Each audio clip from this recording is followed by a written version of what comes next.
There we go. There's the chat music. Hello all! How's it going, everybody? And welcome to my first episode of Rezi Reviews in a hot minute. It's been, almost 4 months at this point since the last episode of Rezi Reviews I uploaded. That was my Maria Takeuchi discography review stream, which, if you haven't seen yet, I would definitely recommend. I loved doing that one and exploring, the history of city pop, as it were. But today, I've got a bit of a treat for you. You see, today is the first time that I'm going to be covering more than one band at the same time on an episode of Rezi Reviews. Well, not at the same time. That would be a little tedious going back and forth between the bands. But I've been thinking in the past about how I wanted to approach bands with smaller discographies on my channel because, for as much as there have been, all these influential bands I've covered that have had 8+ albums, some substantial meat for me to dig into, other important bands don't have nearly as substantial a discography, so I thought it would be best to handle them all in themed clusters. So you might be seeing more specials like this in the future, where I'll be covering multiple bands in the same stream under some sort of banner title, like you'll see here in my in this slide, Rezi Reviews Early Metal Bands. I'm hedging this with a small little Comic Sans Volume 1 down here. This little guy. In case I feel like, doing another themed list like this in the future. We'll see, if you guys like this, I'll definitely dig into more early metal stuff, because I love, early 1970s heavy metal. I'm all about that shit. But, anyways, shall we begin with today's review? Our first band that we're covering today is a little band from Brooklyn, New York, called Sir Lord Baltimore. And they consisted of John Garner on vocals and drums, Louis D'Ambra on guitar, and Gary Johnson on bass. They formed in 1968 when the members were still teenagers in high school and just getting together in their basements and jammed to the latest Hendrix, Cream, and even Led Zeppelin records. And they had fun doing it and making noise when one day around 1970, I think, Garner saw an ad in the paper looking for a heavy rock band for recording. The trio responded to the ad, meeting up with manager Mike Apple, who's actually pretty well known now for bringing Bruce Springsteen to prominence, but that was still a few years down the line for him. As soon as the Brooklyn trio played for him, though, Apple was set on making Sir Lord Baltimore their stars. He became their manager and mentor, and he gave them their name, Sir Lord Baltimore, from a character in the film Butch Cassidy and the Sundance Kid. Sure enough, though, he also got them a contract with Mercury Records and helped them produce and arrange their debut album. The kids even got to work with legendary rock producer Eddie Kramer, who helped engineer the album and record at Electric Lady Studios. And I just want to emphasize something here. These boys hadn't even played a single gig yet, and already it seemed like so many doors were opening for them. I can only imagine how intoxicating this recording process must have been, but after bashing out tune after tune, their debut album, Their debut album, Kingdom Come, was ready and released in December of 1970. This album, man, it's one of those albums that just floors you from the word go and hardly lets up. Before I can even really describe the songs, I have to try and describe the Sir Lord Baltimore sound. So, John Garner, he's pretty much the real-life equivalent of Animal from the Muppets. He bashes the shit out of his kit on the album, all while howling the song's melodies like a banshee. And Gary Justin plays these chunky, distorted bass lines that move all over the neck. And Louis D'Ambra, holy shit, the kid is just bursting to the seams with energy in his guitar playing, from his slick riffs to his guitar solos. There was nothing that really sounded like this album in December of 1970. Like, maybe the closest equivalent was Deep Purple's In Rock, which had just come out a few months prior, you know, with Speed King, Child in Time, all those great heavy songs. But that was a sound created by layers of guitar, bass, and organ. Here were just 3 kids with their amps turned permanently up to 11, and they were able to prefigure the sound of heavy metal as it existed 10 years into the future. But even now, you know, this album is still a really exciting listen. It's loaded with so much energetic performance and so many cool licks that it just commands your attention. Like, Master Heartache is this phenomenal opener, starting with a bass chord driven beat before going into something like Whole Lotta Love. If Led Zeppelin had snorted a shit ton of coke beforehand, that is. Garner shrieks about this woman who done him wrong, while the instruments bash out heavy riff that easily rivals anything Tony Iommi had written to that point. The other songs on side A are equally as manic. You know, Hard Rain Fallen is almost punk in its aggression and features an absolutely mind-melting guitar solo for 1970. John Garner practically screams the lyrics of Lady on Fire over top frenzied licks and his own buzzing fills.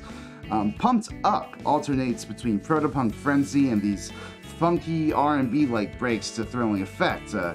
That said, there is a little bit of a weird track placement on this side that ruins the flow of the album a little. It's track number 4, a little acoustic ballad named Lake Isle of Innisfree. It makes use of harpsichord, 12-string guitars, and florally poetic lyrics contributed by Mike Appel to create this folk-like atmosphere similar to what you might hear in some of the mellow moments on like early Led Zeppelin records, for instance. It's a very pretty song, and Garner does do a good job adjusting from screaming rock singer to dramatic balladeer. But this song is sandwiched by Lady on Fire and Pumped Up, which doesn't really make sense considering this is the only mellow tune like this on the album. I wish they'd have stuck it at the end of side A, basically, where it would have acted as a nice breather between the fracas of the first 4 songs and the rest of the album. But as it is, it just kind of breaks the pace a little. Speaking of the rest of the album, though, it's thankfully just as thrilling as the first half, if a little bit more. Kingdom Come opens with this fat riff that probably inspired 1,000 stoner metal songs before evolving into this groovy interplay between the guitar, bass, and drums in the solo that just makes you want to headbang. I Got a Woman and Hellhounds are more passionate songs about ladies that are utterly sold by the band's propulsive beats and Garner's vocals. Seriously, for as tired and worn out as songs about making love and shady ladies would become in rock and metal by the end of the 1980s, the band's young passion and excitement makes it work for them.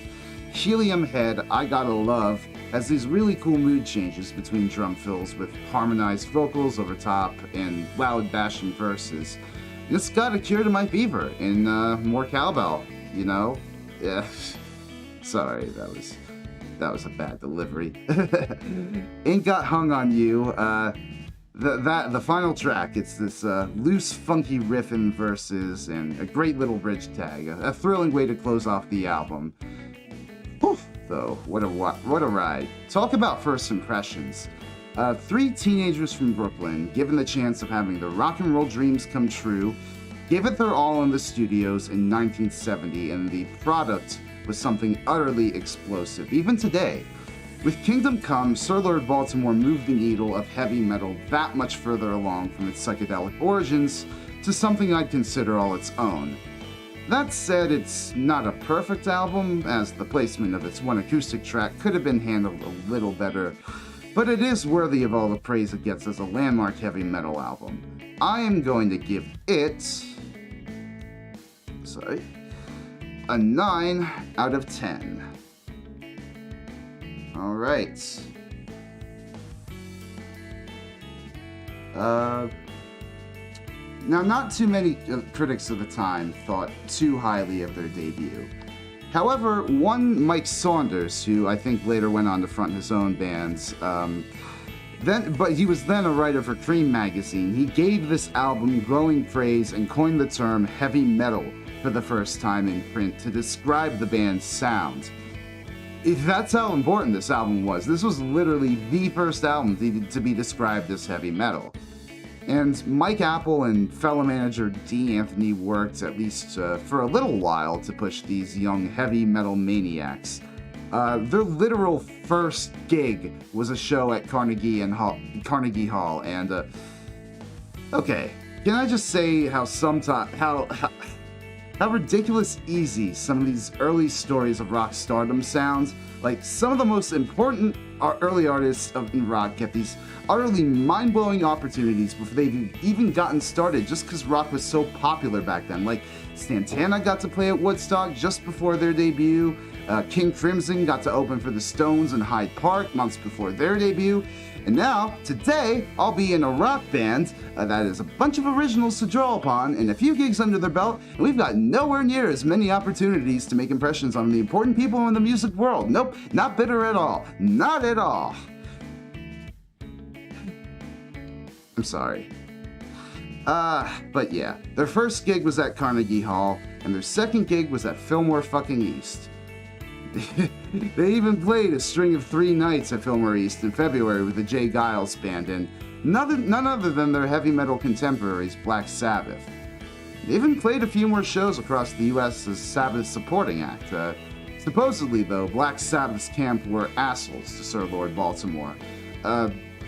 Garner claims that either the band themselves or their crew pulled the plug on the PA 3 times during their one set opening for Sabbath at the Virginia Dome. Regardless of these troubles, the band did eventually go back into the studio for a follow-up album, this time joined by Louis D'Ambra's brother Joey as the second guitarist, which, sidebar I guess, makes them the first metal band to have dual lead guitars. Around this time, they were also getting pretty into drugs, weed especially. From these hazy album sessions, we got the second Sir Lord Baltimore album right here, titled Sir Lord Baltimore. Which was released in 1971. So this album, it's shorter in overall runtime. You see here, it's like 6 minutes less than their debut. But you can hear that there's a lot more focus and effort that went into composing what is here. You know, there are only 6 songs this time instead of 10, but they're all a bit more, I guess, intricate in some way. Hell, side A is practically taken up almost entirely by this epic of a song right here called Man from Manhattan, which I think is a story of a modern-day Jesus in New York. It's really dramatic, featuring these repeated haunting vocal refrains, this heavy operatic triple meter section where Garner sounds at his most wickedly vocal while the band is wailing, no, no, no, no, and all that in the background. And then there's this beautiful build-up section between the guitar, bass, and drums, which sounds like something you might hear today in a post-rock or emo song that crescendos into this almost anthemic series of dual guitar licks and a swinging chug, which finally fades into this somber acoustic coda. It's a damn ambitious track for a bunch of 19-year-olds, and I really admire it. It also suggests right away a more calm approach to their songwriting as opposed to the full blast they employed on their debut. Does that work all the way through, though? Well, there are definitely some great moments. Cheesy as it is that the album's producer insisted on making a fake quote-unquote live track with a dubbed-in crowd, Where Are We Going is this cool fusion of straight-ahead rock with more gospel inclinations, featuring some organ accents, tambourine, the shout chorus harmonies, even a little bit of saxophone. Chicago Lives features some great chorus harmony, some great dual guitar harmonies, and even the cheeky little blues-like shuffle in the middle. Woman Tamer is one hell of an early sludge metal song. This song is just so good. I love its main riff so much, and Garner is on peak vocal game here. That said, there are moments on this album where this focus and attention to detail can be a little much or, well, not enough. Of course, I already mentioned the fact that they tried to make Where Are We Going something of a fake live track. That is to say, they just threw in some random crowd noise, badly looped in there. But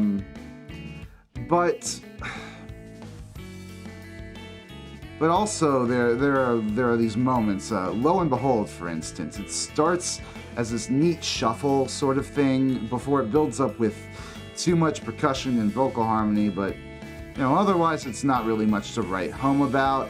Caesar LXXI is an early attempt at a historical metal song which opens with this almost ancient Roman procession-like music and doesn't really hold up that well nowadays, though it does sound pretty tight when it gets into the rockin' part, especially with the chorus, Hail Caesar! Oh god, I cannot do a John Garner right now. And that beat at the ends where they flange the drums is pretty neat too, Yeah, flanger was still a very new thing in rock music at the time, so hearing them apply that effect is just really neat. Taking a sip of water real quick.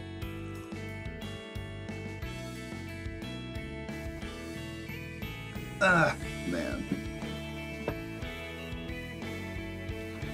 But yeah, all that to say though, Sir Lord Baltimore's self-titled album, it's a more studio-honed effort than their debut, but that's not necessarily a good thing across the board. With the songs in the debut, there was this sort of feeling of spontaneity to them. Like, the band just sort of spent 30 minutes before the recording banging out the basic structure and filled it in from there. Hell, sorry, I don't know what I was going to say there. I just felt like saying hell, I guess. Here, though, on this album, there are some great moments that only could have been built in the studio or with a slower, more focused approach that accounted for two guitarists. Man from Manhattan is my personal favorite track. It's the sterling example of this record. Probably my favorite Sir Lord Baltimore song, honestly, but at the end of the day, some of the overproduction on this album holds it back, and it either does little to elevate the songs or it ruins the prospect of re-listening to them as often as other tunes. The album overall, though, it's a fine listen. I'm gonna give it a 7 out of 10. Okay. Sadly, it's at this point in the band's story that things take a turn for the depressing. So, I was kind of burying the lead a bit earlier talking about Kingdom Come's reception. It wasn't just critically that it didn't do so hot, but commercially, it was also a big failure. It only peaked at 198 on the Billboard charts. And the self-titled album did even worse. It didn't even chart at all. So Mercury Records, they dropped the band shortly thereafter, and still under the management of Mike Appel, the boys, they would limp along for a few more years. But Garner and Dammer grew to hate each other during this time. The band had a lot of drug problems, and the gigs were drying up. You see, they made more attempt at writing for a follow-up by 1976, but around that time, Garner was fired from the band by Apple for chafing against his controlling managerial style too much. And that was it. The band was pretty much dead in the water at that point. For the next few decades, Garner bounced around between small-time music gigs and working for the NYC Department of Sanitation, and he sometimes lived with relatively tight finances. He didn't see any royalties from any reissues of the band's material, which kind of sucks, man. In that time, though, he and Dammer found God and became more spiritual. Whether that caused the two of them to be more forgiving towards each other, I don't know, but eventually, 30 years after their breakup, I should say, they got together in the studio, They got together in the studio to create a new Sir Lord Baltimore album using the 1976 songs, reworked to reflect the band's new Christian outlook lyrically. As Garner later reflected, and I quote, "Basically, I said that heavy music has a lot of influence with its Satanisms and its vampirisms and its sewn-up mouths, but what's heavier than the power of God?" Man, if that ain't the most youth pastor-ass shit I've ever heard. But, I mean, to be fair, there has been good metal that takes a positive stance on Christianity. Hell, back in 1971, Black Sabbath, of all fucking bands, made a killer metal song promoting God as the only way to love and after forever. It's not all corny stuff like Stryper. So, can Sir Lord Baltimore pull off Christian metal? Well, before I answer that, I should talk about how much of a bitch it was to find a copy of this album to listen to. In the first place, it was a limited release, essentially being self-distributed through mail order.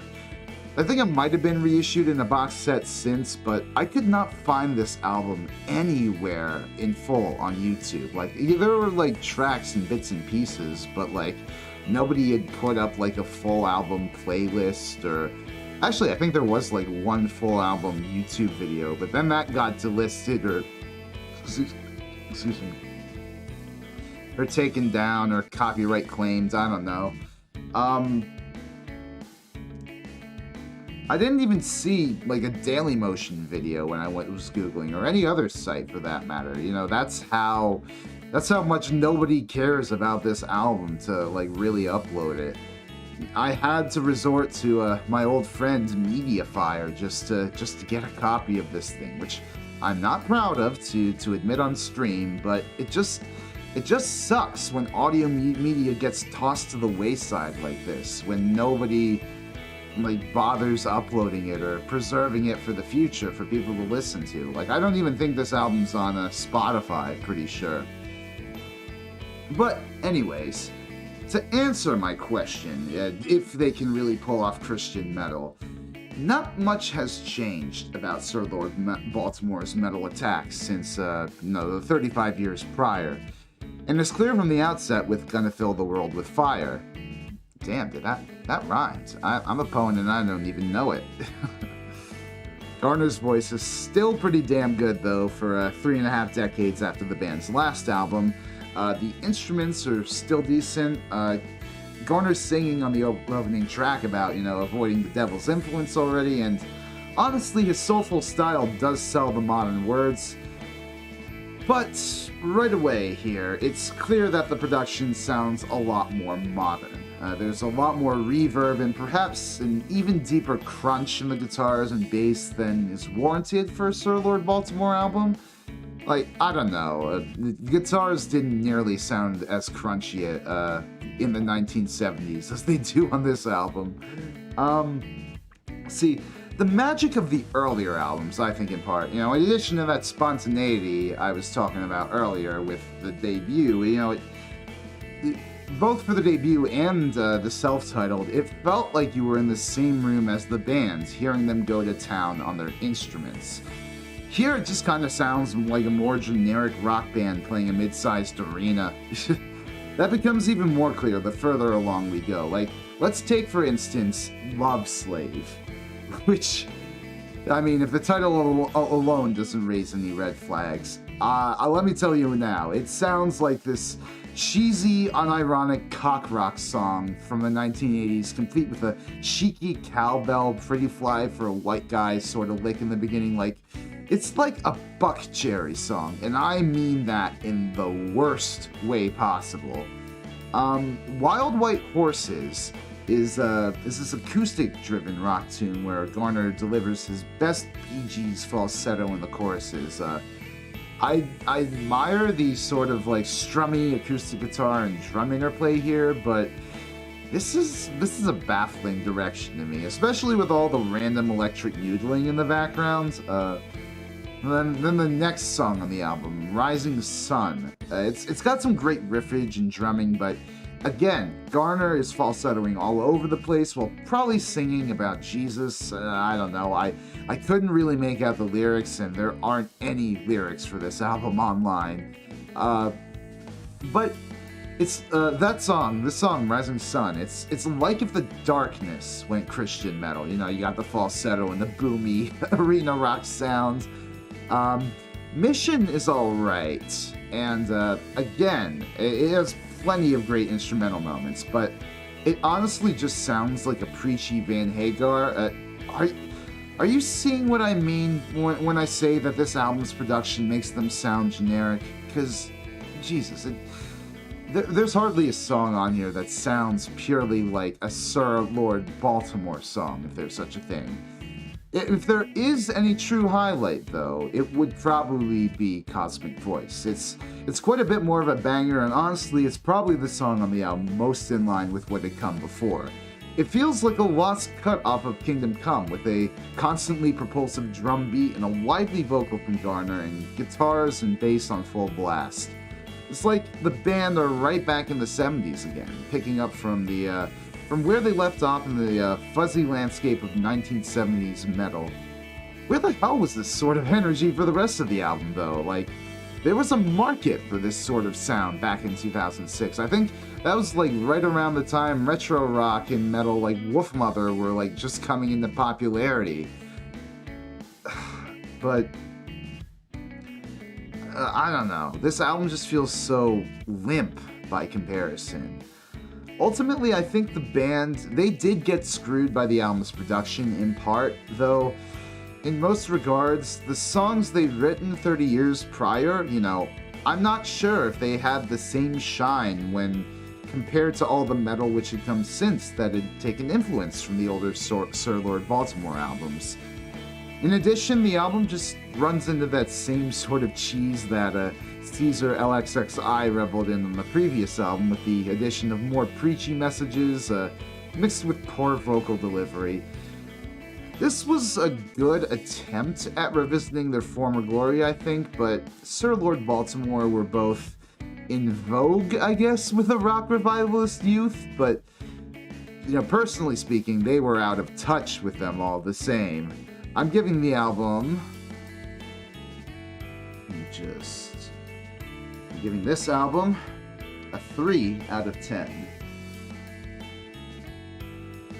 Okay, and after this album came out, Zambra and Garner quickly grew to hate each other again, and then they went their separate ways.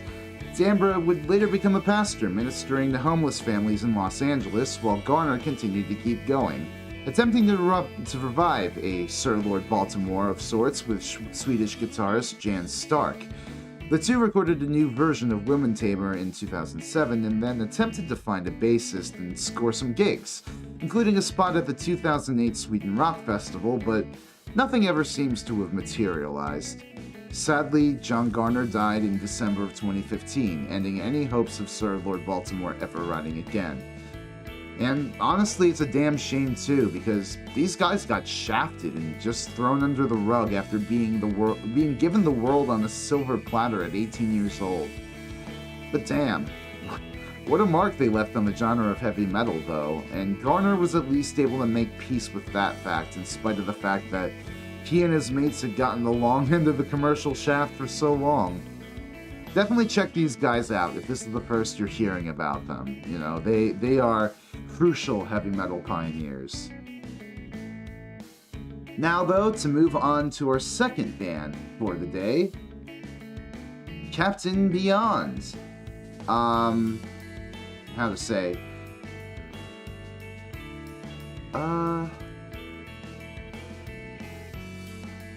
Sorry, let me get a sip of water here. To talk about Captain Beyond, we gotta fly across the United States, from New York City all the way to the city of Los Angeles itself, California. Los Angeles, California, circa 1971. Of course, LA is pretty well known now for being a heavy metal hotbed from the 1980s onwards, but Back in the early 1970s, it was still largely known for its psychedelic rock acts like Buffalo Springfield, The Byrds, and The Doors. Enter bassist Lee Dorman and guitarist Larry Reinhardt, or Rhino as he's better known, from the band's Iron Butterfly. Butterfly had just broken up after the singer and organist Doug Ingle, presumably sick of gargling the lyrics to In-A-Gadda-Da-Vida like Elvis every night, called it quits. Afterwards, Dorman and Rhino ended up in LA, trying to get a new project off the ground, one which built off of the heavier sounds Butterfly were dabbling in. They gave a call to drummer Bobby Caldwell, who was then the touring drummer of Johnny Winter and good friends with the Allman Brothers Band, and they were recommended Rod Evans of Deep Purple on vocals by their manager, who also managed Evans at the time. Oh baby, we got a supergroup on our hands. But see, Evans' involvement in this band is the most interesting to me. He'd been kicked out of Deep Purple just 2 years prior after Ritchie Blackmore, John Lord, and Ian Pace felt his voice didn't really fit the heavier sounds they were trying to explore. He tried to take off as a solo singer afterwards, to little success, and then moved out to Los Angeles. Kind of a bumpy career shift after singing 2 hits while in Deep Purple, so it's probably not surprising to know Evans was a little insecure at the time. Both Rhino and Caldwell recalled in later interviews how Evans would quit the band 4 times before deciding to keep on with them. But with his final commitment, the band was formed and called themselves Captain Beyond. A nickname which comes from, I think, Larry Reinhardt himself. It was, I think it was like on Iron Butterfly's final tour in Europe in 1971. They were touring along with Yes, and on the way to one of their shows, I think it was like Rhino and a few of the bandmates were just blazing it up in the back of their touring van.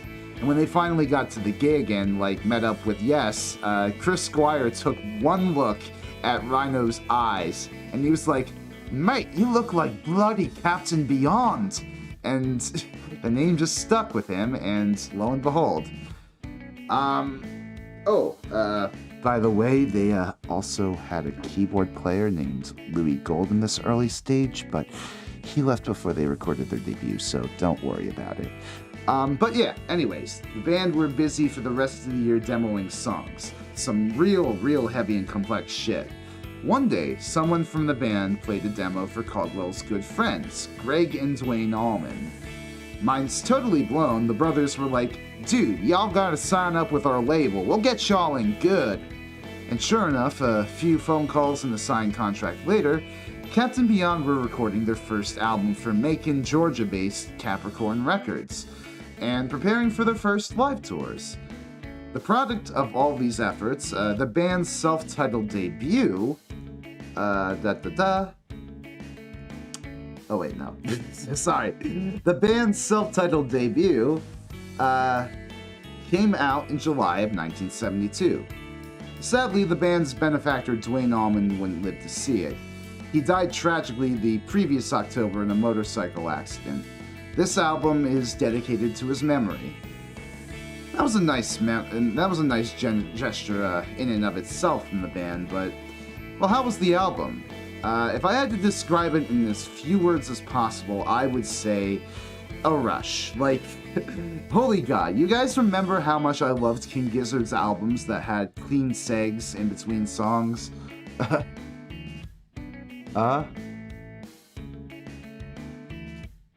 Hang on a tick. I saw too much! No! Ah, damn it! I messed up. I screwed up. Ah! Hello, Kyle. Good to see you.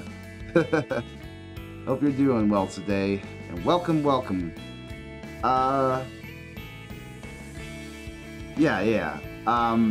So I was really in love back in my King Gizzard discography review with all those albums with the song segs and constantly switching up the time signatures. This album gives me that same sort of euphoric feeling. Light to a decent 9. Well, stay tuned. This album gives me the same sort of a euphoric feeling as a King Gizzard album, but it was made decades before King Gizzard was even a thing, before they were even zygotes in their mama's bellies, alright? This album spans so many genres and time signatures within the span of 35 minutes that it's probably reductive to call this just heavy metal, but heavy these guys were, and that is important. Progressive rock bands like the Moody Blues and Jethro Tull had already experimented with album segs and mixing genres in the past, but Captain Beyond amped this up even further with loud, distorted guitar licks, a pounding rhythm section, and gruff vocals. To show you what I mean, we need to talk about the album's 3 suites. One opens the album and consists of Dancing Madly Backwards on a Sea of Air, Armworth, and Myopic Void, and sets a great tone for the album, shifting from a hard-edged 5/4 groove to a straight-ahead driving sections with guitar riffs that anticipate Judas Priest, to an ethereal reverb backed up by background harmonies and a march-like beat.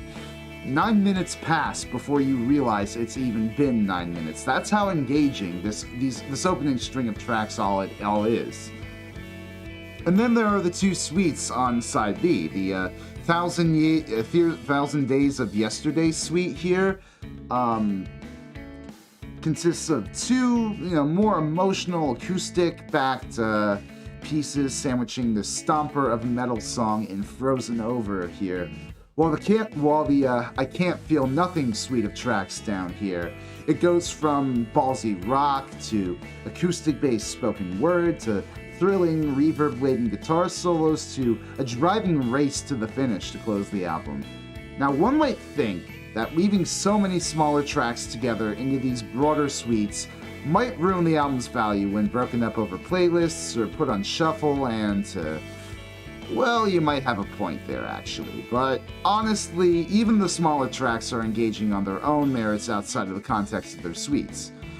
Except for Astral Lady. Come on guys, it's only 16 seconds. You couldn't have just folded it into one of the parts before or after. But there are 2 other tracks on this album which aren't segged into at all. Mesmerization Eclipse, and oh my god, I forgot to put it into the track listing. Holy shit. So it's Mesmerization Eclipse, and then also Raging River of Fear. I thought I put that in the track listing when I was working on the slides the other day, but oh well.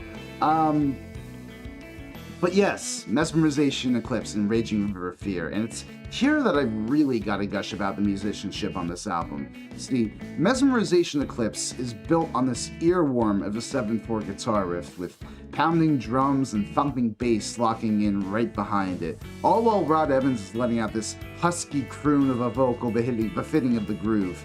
It goes on like this for a bit before shifting into this faster, more energetic bridge in a different key, before fading on the original groove with some tasteful lead guitar. Raging River of Fear is a beast in much the same vein. Excuse me. It starts off with this macho rock riff section before getting crazier with time signatures, and even entering this Latin percussionish, sorry, that's hard to say, breakdown. These songs, both of them are under 4 minutes, and they are jam-packed, all with this complex songwriting, but sold by the tightness of the band and the force of their sound. Seriously, I have no idea what Deep Purple were on when they gave Rod Evans the boot. Like, not to knock Ian Gillan at all, I love Ian Gillan's voice just fine, and Deep Purple Mark II for that instance. But Rod Evans does a phenomenal job here grounding the spacebound instrumentalist with his huskier vocal delivery, and Bobby Caldwell's drumming just mwah! Que magnifique. Overall, though, Captain Beyond's debut album is perhaps one of the clearest statements of a band's identity that I've ever heard on a debut album. The band wears prog rock on their sleeve the entire time, as seen with their segs, their toe-dipping into other genres, and their wacky time signature antics. But it is prog rock with a distinctly harder edge than what had come before, and at least for a little bit, what came after. Like, I don't know, like King Crimson put out they began putting out their own heavy stuff the following year, and Rush came out like 2 years after this album. So, like, heavier progressive rock music was already on the way, but I think Captain Beyond with this album just sort of gave it that extra little push forward. Of course, over the course of these 35 minutes, the band pretty much lay the groundwork for progressive metal to come. They weave heavy riffs and more melodic lulls brilliantly together in a way that keeps you on the edge of your seat the entire time, eagerly anticipating the next big shift in sound. Hell, even listening to it after multiple times, I still get a rush out of how flawlessly the band moves from mood to mood. Listening to this album is like riding a roller coaster, but admittedly, it is best enjoyed as an album. You might not get as much enjoyment out of something like Astral Lady unless it's in the context of a suite. Still, this is another early metal classic that I highly recommend you check out. I am giving this a 9 out of 10.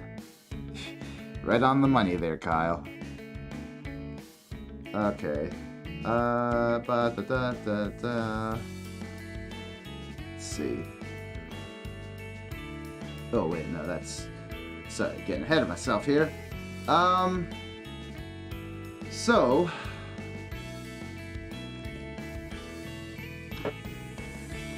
Captain Beyond's debut, it wasn't a smash hit, but the band, they were getting buzz from the major music presses of the time, like Rolling Stone and Billboard, and they were opening for big acts too, like Alice Cooper and Black Sabbath after a stellar live debut at the Montreux Jazz and Pop Festival. Unfortunately, their momentum was constrained by their manager and record label executive, Phil Walden. Hell yeah! Man. See, it was around this time that the Allman Brothers Band were really taking off in popularity. Their live album at Fillmore East started an upswing in their career, which would culminate in their 1973 hit single Ramblin' Man, and Walden, reading the tea leaves in this success for Capricorn, increasingly signed more southern rock groups to the label, including the Marshall Tucker Band and Wet Willie. In the middle of this were Captain Beyond, who, as Rhino tells it, were being increasingly pressured by their label to adopt a more southern rock sound, which led to multiple clashes between Walden and the band members. Honestly, Captain Beyond looks interesting. I'll listen tonight. Yeah, dude, definitely do. I would recommend checking out their other albums too, but, with a more cautious recommendation, as you'll see in a bit.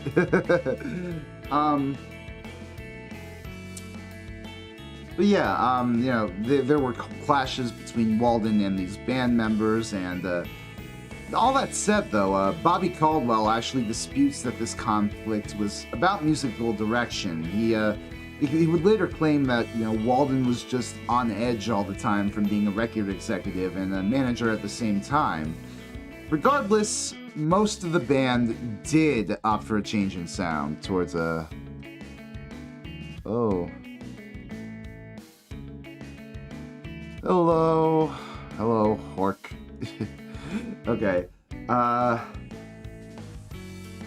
The band, they did opt for a bit more of a southern style, except by southern, I mean the global south, Latin America.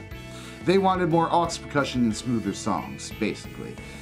Caldwell, he was more enthusiastic for the heavier and more complex sounds explored in the band's debut, and so he left the band and later described the band that came after as an, and I quote, all-gay Latin review. Yeesh. Vaguely homophobic insults aside, what was this new Captain Beyond actually like?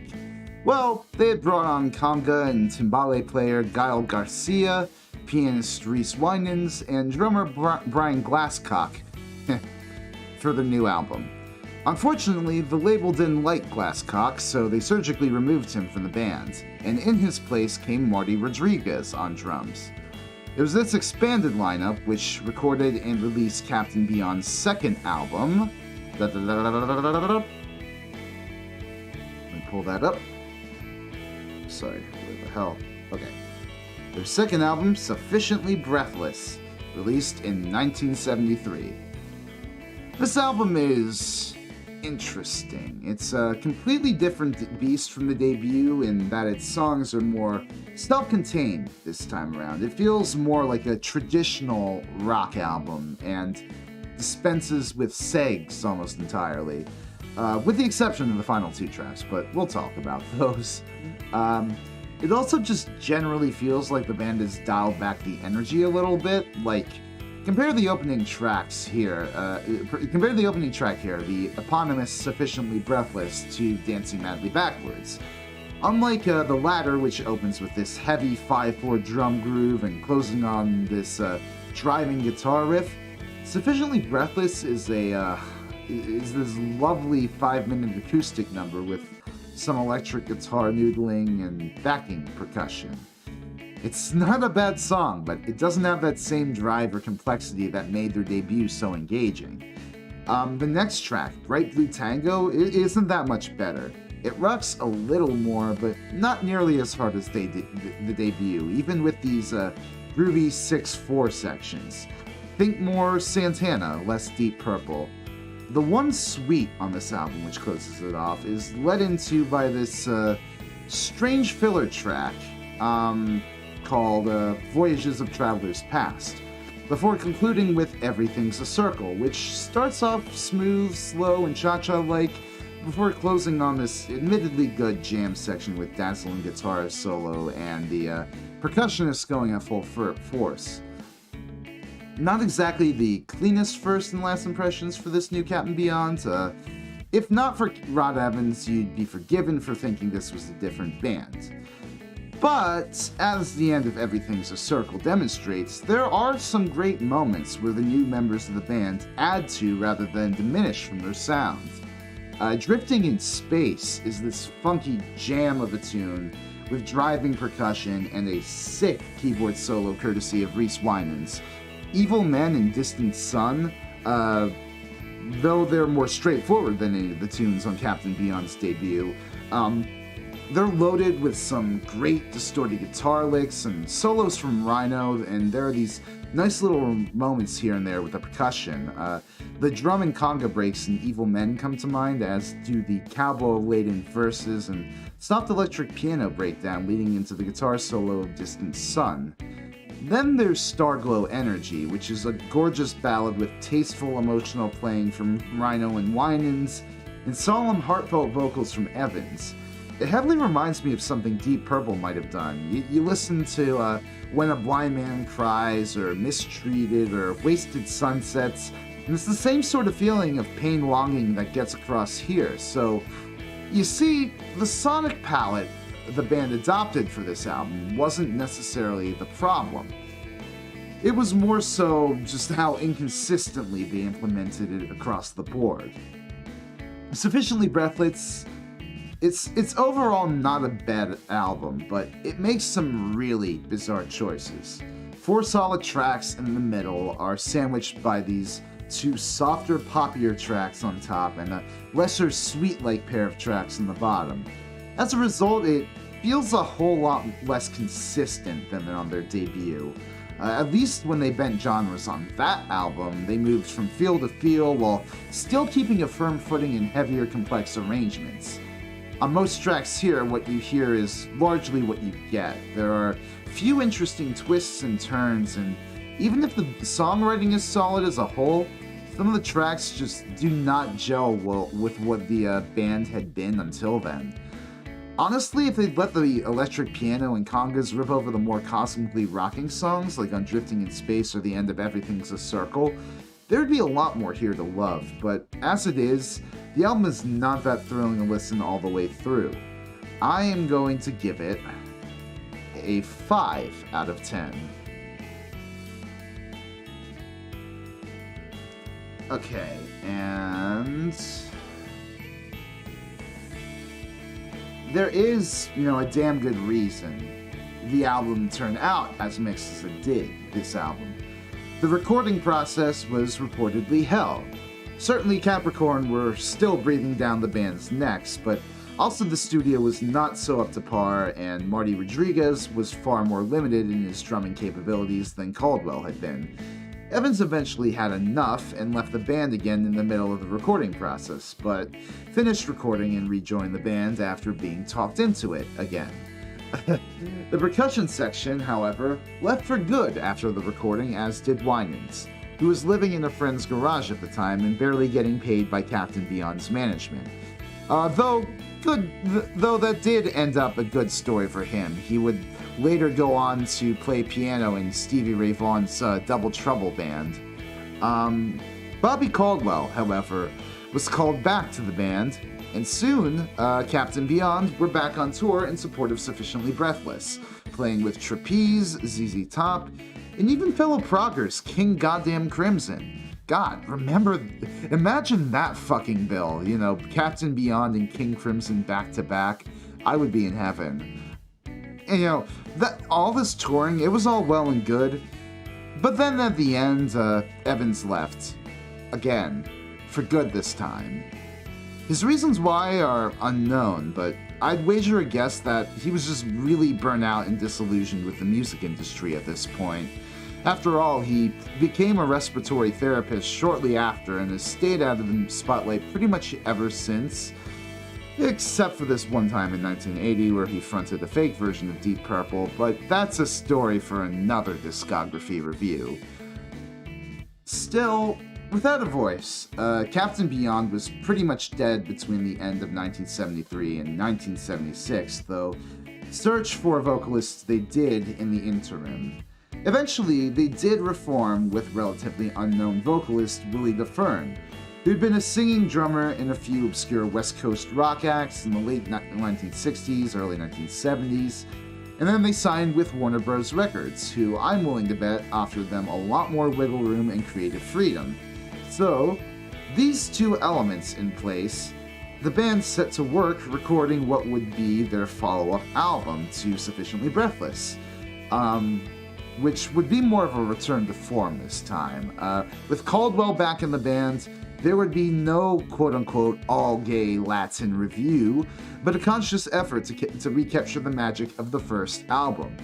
The resulting album, Dawn Explosion, came out in 1977, and damn, you can tell right from the album cover that they're trying to capture the same cosmic aesthetic as the first, complete with the Wizard Dude too. And for the most part, I'd say they succeeded in capturing that energy in the music. It's interesting, actually. The album feels like a combination of Sufficiently Breathless and the debut, in that there's more of a song-heavy focus than a sweet-heavy focus, but most songs feel like a journey contained within themselves, a la Mesmerization Eclipse and the Raging River of Fear, complete with propulsive rhythms, abrupt time signature shifts, and genre bending. Take Icarus, for example, which was actually written back in the Evans days. It starts with this slick, funky groove between the bass and drums for the first part of the song. Then it transitions into a jazz fusionist instrumental break, and multiple odd meters. Then it finishes out the song with a driving rock group and Judas Priest-ish riff, much like on Armworth on the first album. And all this in just under 4 minutes. But that's an old new song. What about the new songs? Well, for the most part, they're also heavy, cosmic, and complex, if a little more streamlined. The opener, Do or Die, is this straight-ahead rocker with a ripping solo and a memorable chorus hook, Do or die, do or die. It's in a weird time signature. It's cool. It's a cool effect. I like it. Sweet Dreams is this eerie cosmic void of a song with an indecisive time signature and a discordant chord progression, an effect which increases in power during the solo section, which just builds and builds and builds and builds and builds until the band busts and slinks back into the softer verses. Fantasy is a great showcase of Rhino's penchant for writing badass rock riffs and the rhythm section's tight pocket. I mean this in the best way. It sounds like a Deep Purple Mark III song, complete with a vocal shriek just after the solo. There are, however, also some great sweets on this album. Well, sweet-like tracks. See, it's weird because when the album was released as a CD decades down the line, the label made the decision to split the tracks Breath of Fire and Oblivion into separate parts. That means there are two tracks on the CD re-release bookending Oblivion, which are just space noises. It would suck to get that in your shuffle, but what of the suites themselves? Oh my god. Hold on a second. I'm gonna...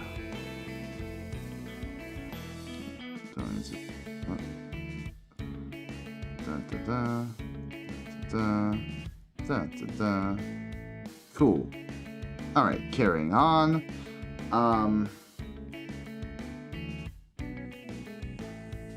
Sorry, where was I?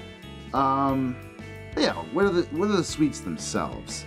Well, I think that the Breath of Fire tracks are neat. They fuse this blues rocky first half with some neat harmonies towards the end. You know, you got to realize. That part is so cool. And then the second half of the song is a more emotional, like slower ballady second half, I guess. Oblivion, taken as a whole, is really cool. It's the band's only instrumental. It's just Caldwell, Rhino, and Dorman jamming heavy, and the fact that the instrumental is bookended by space noises I alluded to earlier, combined with that, it's kind of like you're zipping through space on a rocket ship. Some thrilling percussion and guitar work there especially. For as much as the album captures some of that older debut album magic, though, it does still have its flaws. For one, Willie DeFern. He's a fine singer, and you can tell he's got a bit more of a range than Rod Evans. Hell, like I said, he even gets off a few, high-pitched shrieks here and there on the album that would make Ian Gillan proud. Still, I don't know. His general singing tone is very Phil Collins, which doesn't really fit the aggressive punch of Captain Beyond's sound, as well as Rod Evans' more gritty Jim Morrison sounding voice did. Let's see.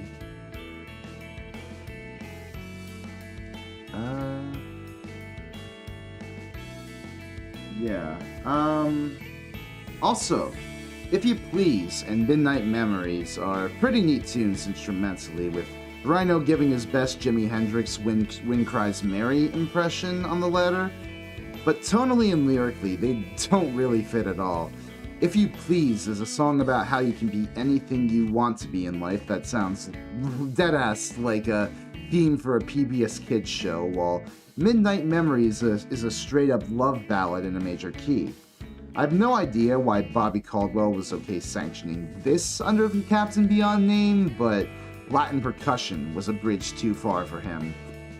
But anyways, Dawn Explosion's a good album and a definite improvement from its predecessor, fusing accessibility with the debut album's heavy complexity. Songs like Icarus or Oblivion show the band in peak form, no less dulled by their years apart. That said, Evan's shoes aren't so comfortably filled by Willie DeFern, and in some regards, the band goes a bit too far with streamlining their sound, verging on uncharacteristically commercial territory at points. I get by that at this point, prog rock was becoming, a bit passé in the mainstream because of the influence of punk. But the heavy prog sound is what defines Captain Beyond, and they should have taken more inspiration from Icarus to lean into that sort of thing more. I'm going to give this album a 7 out of 10. And now, before we move on to the next band, I still have a bit more history of the band left to share of Captain Beyond. So Captain Beyond, after Dawn Explosion, they were back together. They were touring in support of it, and it seemed like finally they were in a position to gain momentum. And then Rod Evans left. Sorry, I meant Willie DeFern left. Apparently, he thought that he had good chances of striking it solo, which, given the fact that he doesn't have a Wikipedia article made of him, I'm going to assume that it didn't go as well as he was hoping. But anyways, the rest of the band members said fuck it, gave up, and ended the band again, pursuing their own projects for the next 2 decades. Rhino and Dorman both went back to a reformed Iron Butterfly at various points, while Caldwell played in his own bands before moving back to his home state, Florida, for family. Eventually, though, in the late 90s, Rhino thought he'd have another go at Captain Beyond. Though Dorman was committed to Iron Butterfly and Evans was out of the spotlight, Caldwell agreed to join this effort, and after gathering a new bassist, vocalist, and keyboard player, the band made their grand re-debut at Sweden Rock Festival in 1999 and apparently didn't do too hot at the gig. While Rhino later blamed the sound guy for the gig having issues, Caldwell would later accuse Rhino of being a drunken mess before and during the show. Still, even with this rocky start to the reunion, the band soldiered on. They played better gigs for the next 2 years, and they even recorded and released an EP in 2000 called Night Train Rising. It's alright. It's more Captain Beyond, more cosmic sounds, more heavy guitars, and the vocals are definitely closer to Rod Evans' grit than on, Dawn Explosion, but it really just sounds like the band going through the motions. There are only like 4 tracks, and there's like 1 odd meter on the entire thing. It's like a 5 out of 10 or a 6 out of 10. If I ever included EPs in like my formal discography reviews, that would probably be the rating I gave it. But eventually, the band just sort of stopped touring after 2001 and formally broke up again in 2003 when Rhino was unfortunately diagnosed with cancer, which he would pass away from in 2012. Lee Dorman followed him later that same year, dying of natural causes. To keep the band's music alive, Caldwell would later go on to form another incarnation of Captain Beyond in 2015, which is still around and touring to this day, I think. Still, it's clear that the band's glory days are long behind them. Hell, you could argue that they never really had glory days because their management, record label, and interpersonal issues kneecapped them at every turn. But goddamn, when they shone bright. Honestly, you could very well argue that these guys were the first true progressive metal band, And while they may not have seen too many sales in their day, I guarantee you that their musical legacy lives on in the multi-layered works of prog metal bands like Dream Theater and Opeth. Honestly, if this lineup ever comes through New York City in the future, I might go to see it, just to see how, maybe how Caldwell's drumming is holding up at least. Be fun if they brought Rod Evans on stage for one gig one time. Though I bet that dude is, he's more concerned about treating his patients at this point. Anyways, for our final band of the day,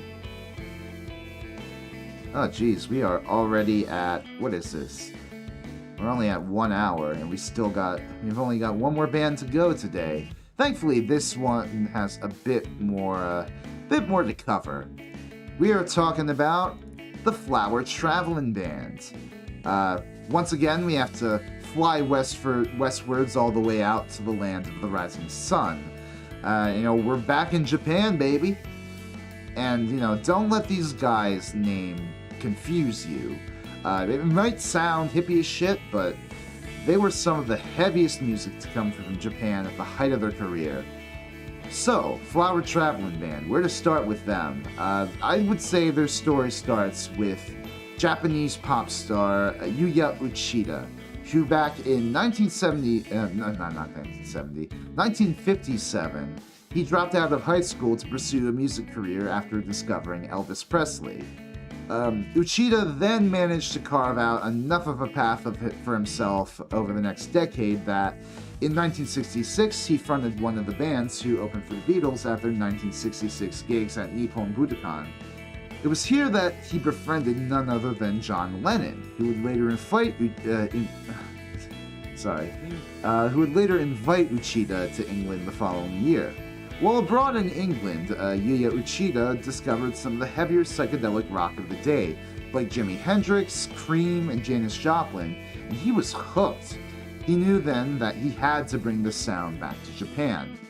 When he returned, he formed Yuya Uchida and the Flowers. Well, I say formed as though he were an integral musician, but I should note now that he was a member of the band largely in the way that Peter Sinfield was a member of King Crimson. Mainly, he was like a producer, he played some percussion, he sang backing vocals, but largely he just put together this entire band of Japanese group sounds musicians, which, if you don't know what group sounds is, it's basically the form of rock music that appeared in Japan.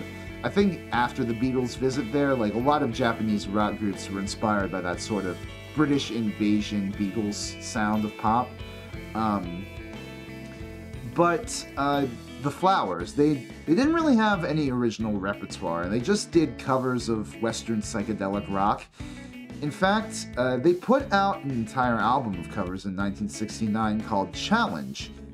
I can't show you a picture of it here because the band members are all naked on the front and there is butt crack showing. So you can see the band, they were provocative and, maybe a bit countercultural, forward-looking, but they weren't really successful either. So after Challenge came out, Uchida sacked every member except drummer George Wada, and then he brought on guitarist Hideki Ishima and vocalist Joe Yamanaka from this one blues group called Mystic Morning, and bassist Jun Kobayashi, origins unknown. Like that, the Flower Travellin Band was born, and for the first few months of their existence at the turn of the decade, they found themselves backing Japanese free jazz musician Terumasa Hino and collaborating with group sounds musician Kuni Kawachi on his solo debut. These collaborations hinted at a far more extreme direction than Uchida's first foray into psychedelic rock music, suggesting that, even more than before, he was trying to anticipate the future of rock music, not just as it existed in Japan, but globally as well. Honestly, it sure feels like it with the Flower Travellin Band's debut, which came out later that year. Anywhere.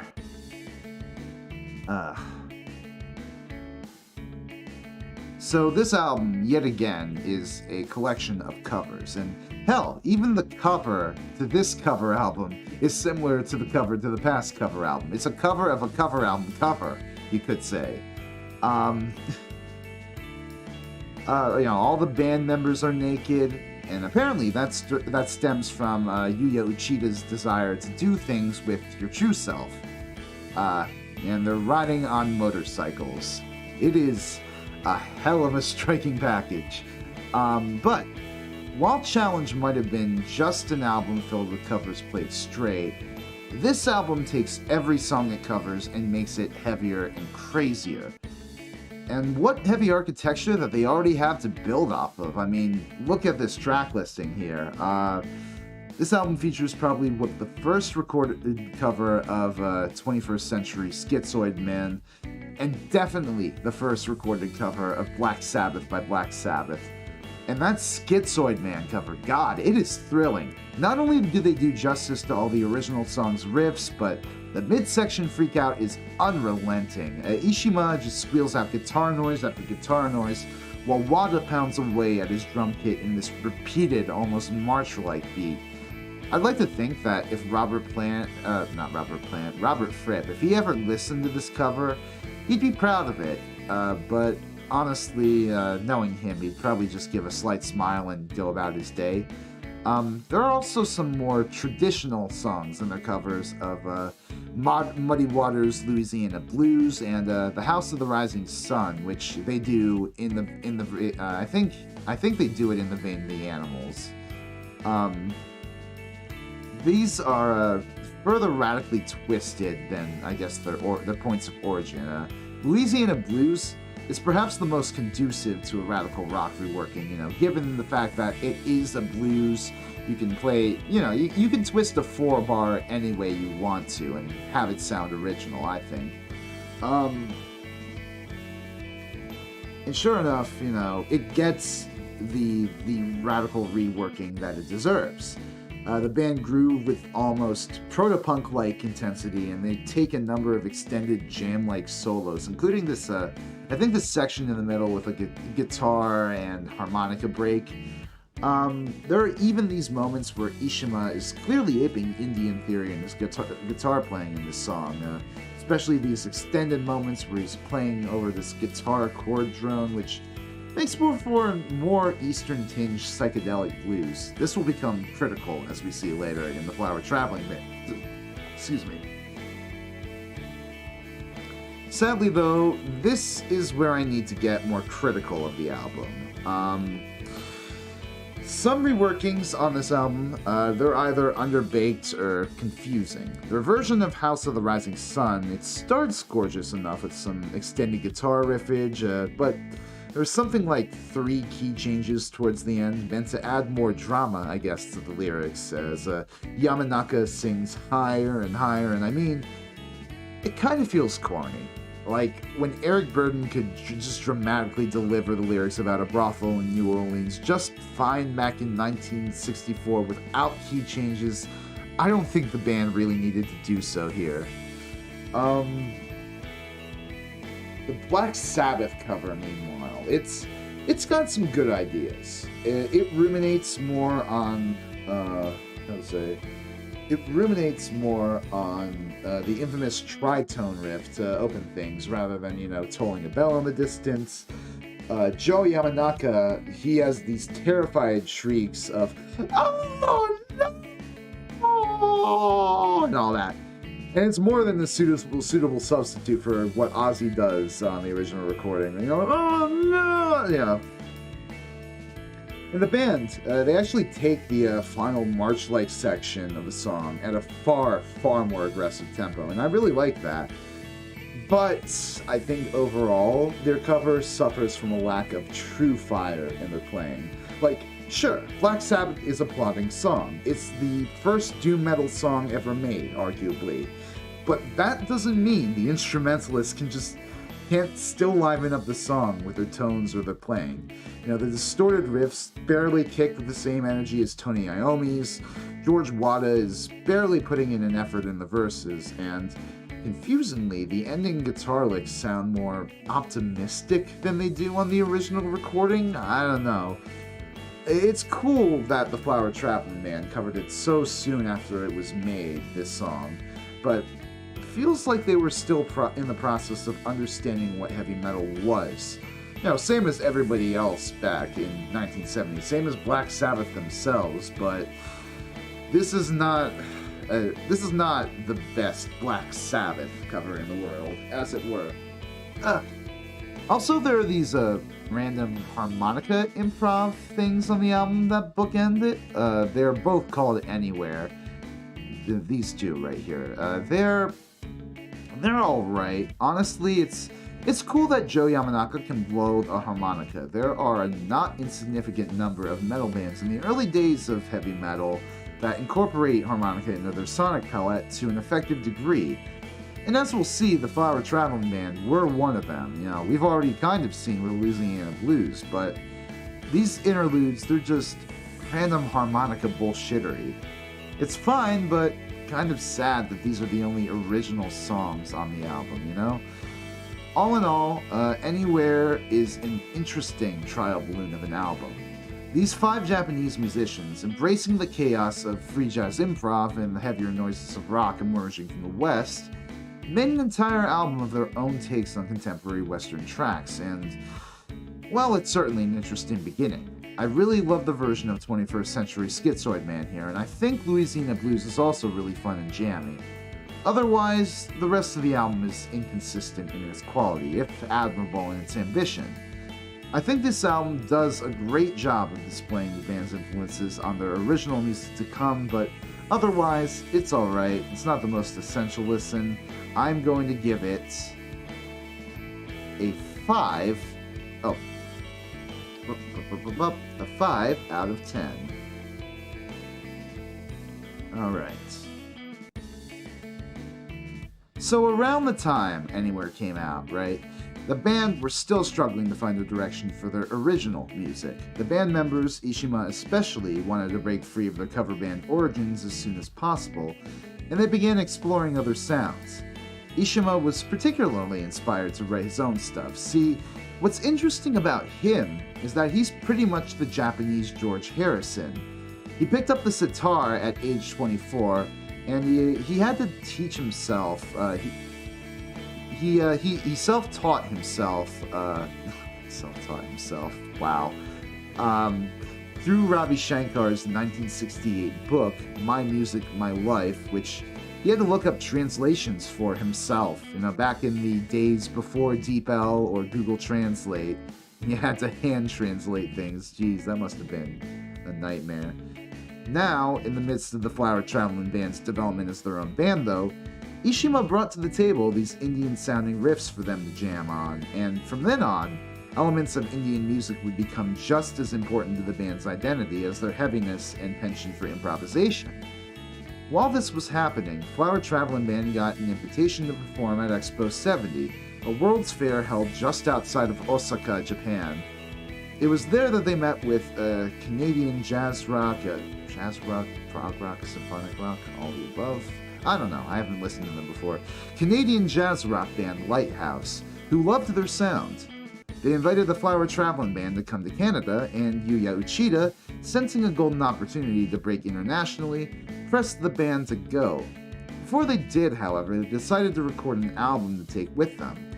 Supposedly, as Joe Yamanaka later recalled, they managed to make said album in only 2 days, one for recording and one for production.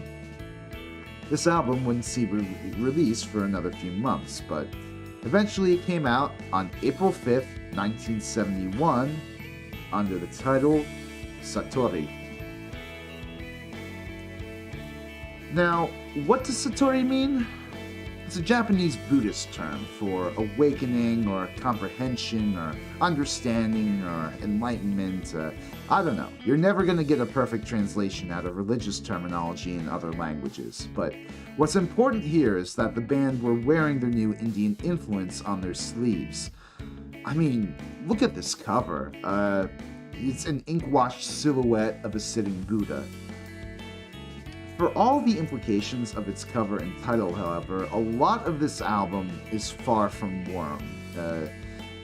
In fact, I would say it feels angry, eerie, abrasive, Each of the album's 5 songs is called Satori, with a Roman numeral afterwards. Satori Part 1, Satori Part 2, Satori Part 3, etc., etc.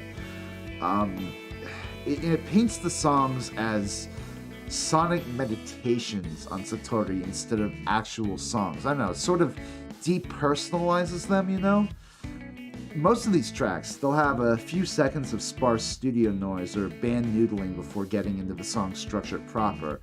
I think the best demonstration of this is the lead-up track, Satori Part 1, which starts with this creepy single tone and light cymbal hits by George Wada, before this sudden shriek from Joe Yamanaka pierces the silence and leads into the heavy crash of the band. Now, a lot of Ishima's riffs feel ominous and discordant, and Wada's idiosyncratic drumming adds to this disjointed mood on the album. My sterling example for that would be Satori Part 4, which has these almost dissonant verse riffs and reminds me a lot of that one EP Parquet Quartz released a while back. Is it Parquet Quartz or Parquet Quartz? I don't really follow them that much, but I do remember that one EP, Monastic Living, what it was, where they were intentionally as experimentally abrasive as possible while still, playing their instruments. Might sound a little like that. Maybe the more apt comparison, the more calm comparison is with Idols, that punk band, but all of these elements that I've described so far, all of these combine to create an album that feels far more oppressive and ominous than most other albums at its time. Even some of the early metal records by Sabbath and Zeppelin and Deep Purple. If we look at the songs themselves one by one, though, we can find clear through lines with the covers the band performed on Anywhere. Ishima learned well from Tony Iommi. he loaded Satori Part 1, Satori Part 3, and Satori Part 5 with doomy riff after doomy riff, but with a distinctly Eastern flair. Hell, Satori Part 3 features these extended interludes where Ishima goes off on these sitar-inspired solos, including this thrilling speedy section to close out the piece where it sounds like Ishima's just become this snake charmer. The rest of the band contributes well to these early metal stompers. Kobayashi and Wada serve as a killer rhythm section, while Yamanaka, at least on parts 1 and 5, soars overhead with his high-pitched wails. Hell, that's pretty much all Yamanaka does on part 5, and it's still compelling to listen to. Like, reportedly, he did write a few lyrics for this album, but he preferred to step back and let the instrumentalist take lead, as though his own voice were another instrument itself.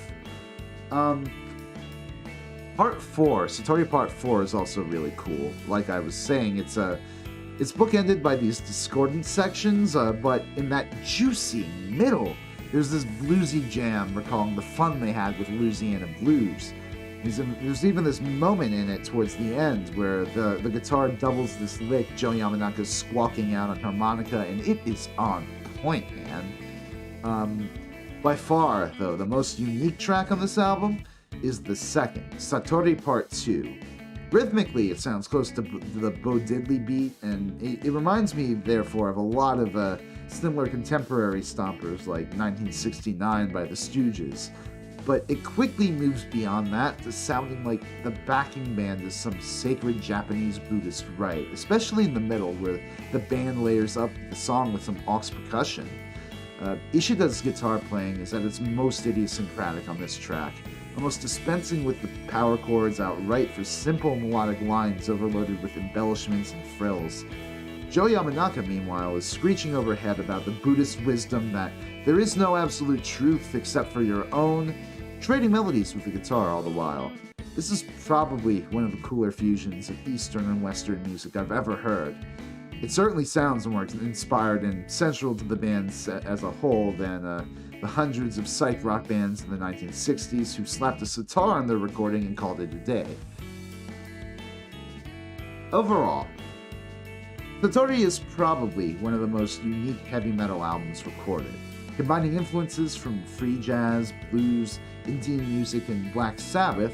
The Flower Travellin Band created something not necessarily wicked, but unnerving all the same. Its crushing guitar riffs and hints of free improv present this overall pervading feeling of pressure, which gets alleviated to a satisfying effect on certain moments of the album, such as the extended jams on Satori Part 3 and Satori Part 4, and the rapturous celebration of enlightenment on Satori Part 2. The band would, of course, continue to fuse Indian music with their particular brand of heaviness, but, and this is just kind of spoiler territory, but whatever, I don't think they would ever hit the same synergy between all their influences in quite the same way again, spontaneously jamming and bouncing off each other in the course of a single day. These four musicians, and I guess Yuya Uchida too, they were at the height of their improvisational game. I'm going to give Satori a 10 out of 10. All killer, no filler.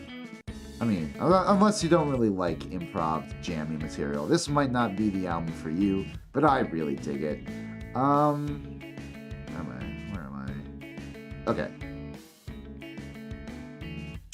So, the band, they had some original material under the belt. This achieved, they went over to Canada, Toronto to be specific, and immediately George Wada came down with tuberculosis. They had to replace him for a hot minute while he recovered with this Canadian drummer, Paul DeLong, who, fun fact, would go on to drum for Max Webster guitarist Kim Mitchell. So, yeah, not exactly a good start in the Great White North, but the band did actually manage to find a following. The local university students dug their sound, as did local DJ and Japanophile Larry Green, who gave the band some valuable airtime. This led to them signing with Canadian label GRT Records, which distributed Satori. They even got some great gig opportunities, including a run of 4 shows opening for Lighthouse at Ontario Place, in opening slots on shows with such popular rock acts as Dr. John, Bob Seger, and Emerson, Lake and Palmer. According to Ishima, the Canadian crowds loved the Flower Travellin Band. I think there's even this one anecdote I found where they were opening for ELP one time, and then a roadie mistakenly cut the band's power, and so George Wada had to take an extended drum solo while they got that fixed. Truly living the rock and roll lifestyle. All the while, though, they were gathering in Thunderstone Studio to piece together a follow-up to Satori. This time, the band had more distinct song ideas, but the lyrics required some outside intervention since English was not the band's strong suit. Their manager's wife, Yoko Nomura, would step in to help, having these philosophical conversations with the band, which she would translate into English lyrics, sometimes literally. Joe Yamanaka wrote the lyrics for one of the album's songs, Heaven and Hell, in Japanese, and Nomura had to translate them. One sec.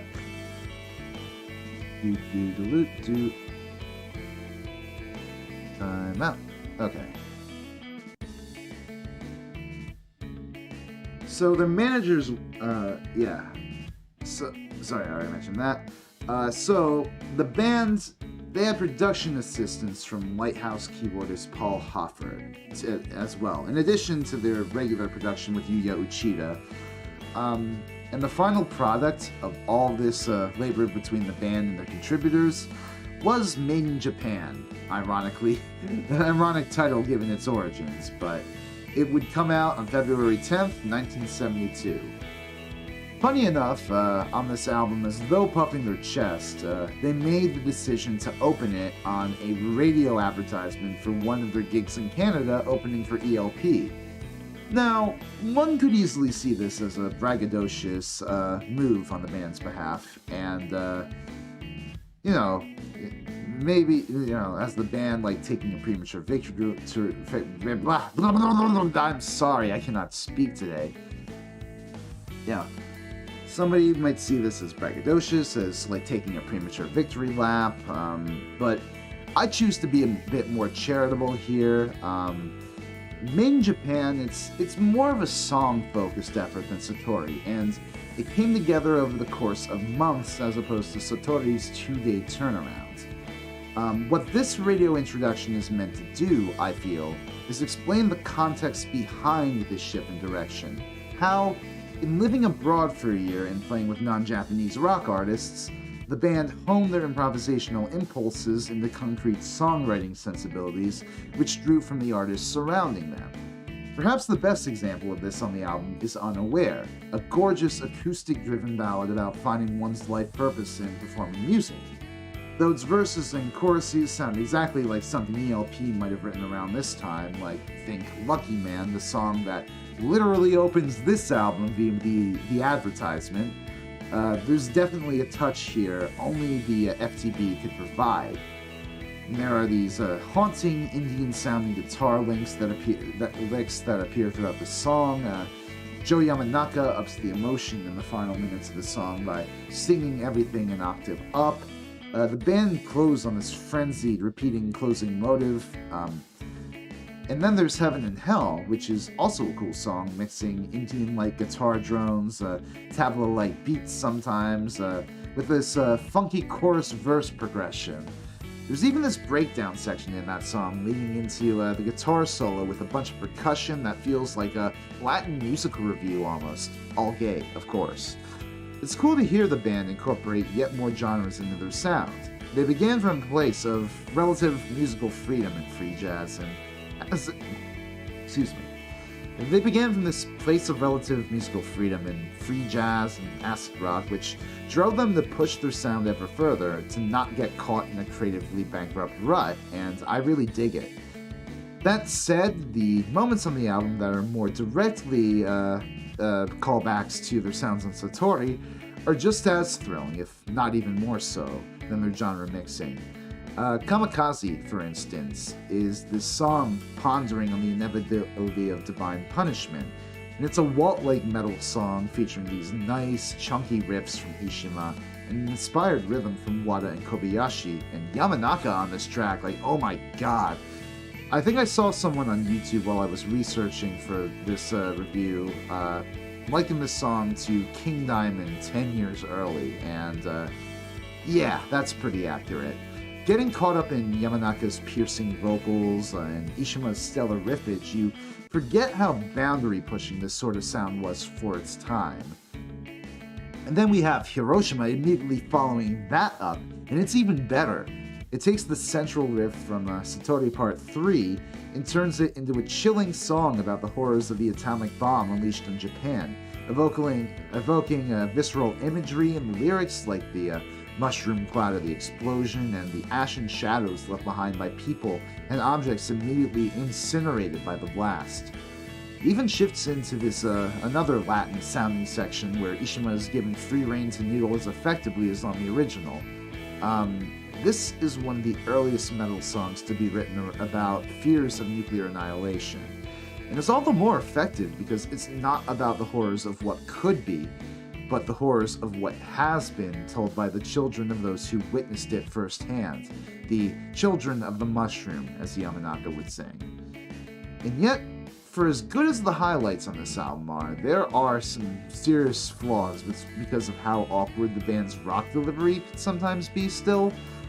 All Give Me Air, which I already not a good sign with that title, I think. It's a straight-ahead song about needing space with cool guitar work and singing, but the rhythm section just sounds weird here, like goofy even. It's like the band is trying to hit upon country rock, but can't quite muster the muscle behind it. Spasms, this song, is a little better and has this neat, soft breakdown part that reminds me a lot of the choruses of N.I.B. by Black Sabbath, almost. But the instrumentation and beats in the song otherwise sound jank and kind of wonky, like even the more discordant riffs in Satori Part 4 had a distinct punch and edge to them. But here, well, I certainly don't revisit this one like I would Satori Part 4. Then there's the final track, That's All, which is another ballad and the longest song on the album. It's got some gorgeous instrumentation, the guitar has this melancholic tone that I like, and the drums really do some pretty neat stuff on the verses, but it takes a while to get going, and the only real neat section is a guitar solo section where the rhythm section gets more involved and Nishima does this whole Indian noodling thing. It's okay, if a bit of a disappointment to end the album on overall. But Made in Japan, it's a pretty good album, I think, that shows the Flower Travellin Band increasingly coming into their own distinct rock sound, this time through structured songwriting rather through just like improvising and jamming with each other. They still had plenty of help to get it right here, but listening to the entire thing through, while there are some genuinely great songs and moments throughout, there are some clear misfires which show that the band still had some room to grow.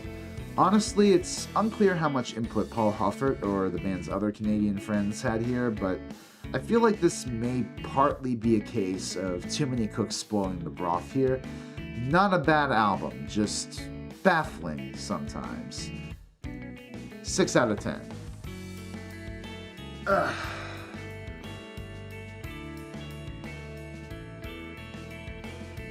Unfortunately, the band's...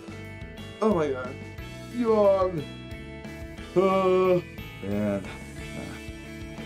I'm gonna take a nap sometime later today, and I think that might be nice. But yeah. Unfortunately, the band's positive critical and popular reception and press in Canada did not translate to album sales. I think Satori Part 2 was released as a single in Canada and charted decently, but otherwise the band saw no commercial success.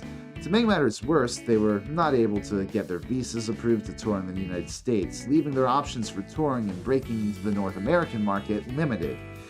Dejected but soldiering on, the band eventually returned to Japan in March of 1973, weeks after Made in Japan dropped. Thankfully, their year abroad had done nothing to dull support back home and actually probably boosted their profile there, if anything, Their first gig upon returning was at Tokyo Metropolitan Gymnasium, a venue that seats approximately 10,000 people, and they'd continue playing a bunch of live shows in Japan throughout the year. While on the road, perhaps with these enthusiastic domestic crowds on their minds, the boys got an idea to record a new album, both in the studio and live. According to Ishima, the band were evolving as songwriters at the time, and they wanted to try recording some more intricate acoustic-based music in the studio.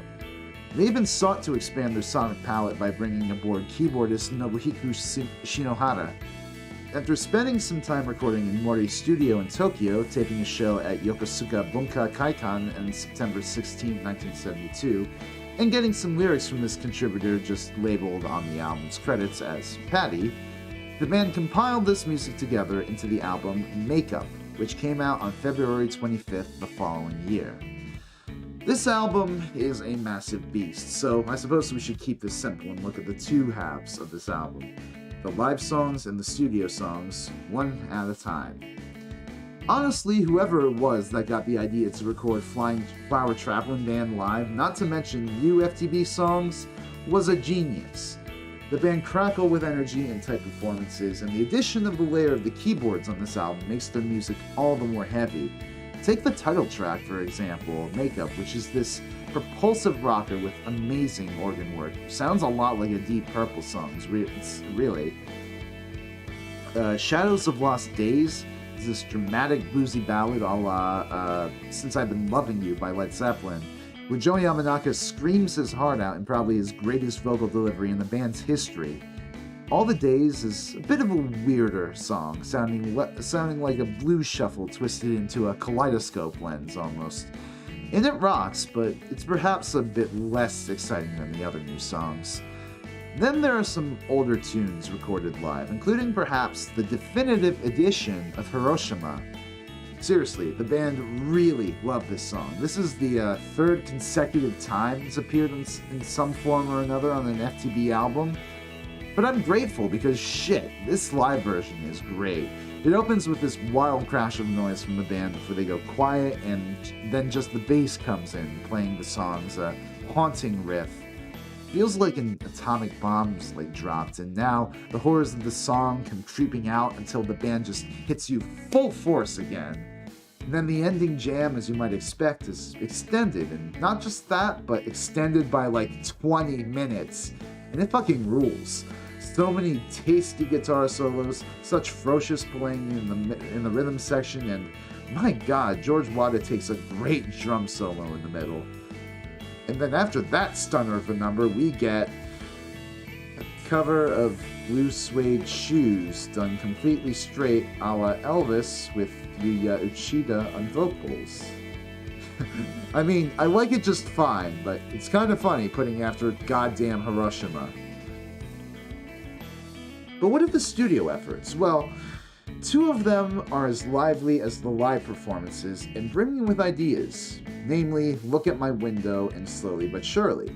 The former is an epic rock song with these soulful, acoustic-driven verses and choruses, and an extended psychedelic freakout in the middle, complete with shakers, organ solos, and guitar solos galore.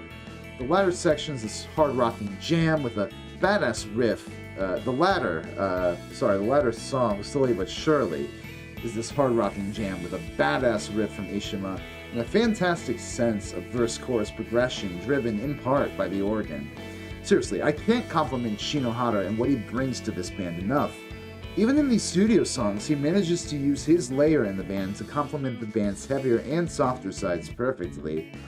Also, there's a live studio re-recording of Satori Part 2, which essentially extends the guitar noodling, adds the layer of Shinohara's keyboard, and throws in some hand claps and more aux percussion in the drum breakdown.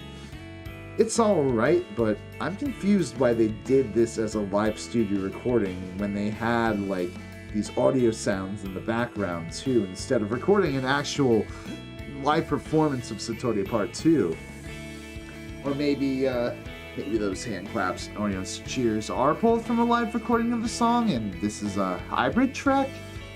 Ah, hell. Yeah, most live albums in the 1970s were edit jobs anyways. What am I expecting? Kiss is alive, Judas Priest Unleashed in the East, Thin Lizzy's alive and dangerous. You know, all your heroes are fake. Anyways, moving on.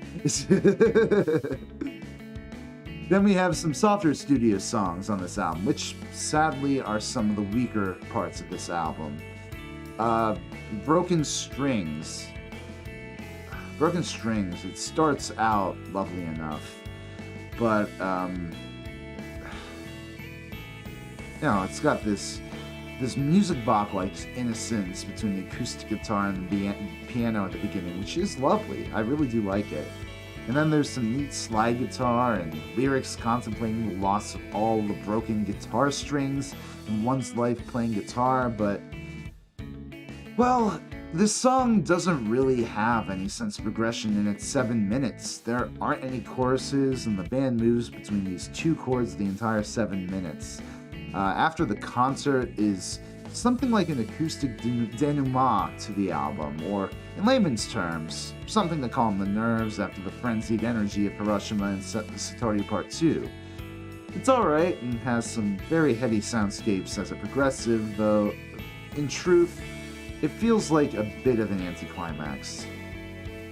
All in all, I would say that I really do like Makeup. The addition of a keyboard player gave the Flower Travellin Band a nice shot in the creative arm.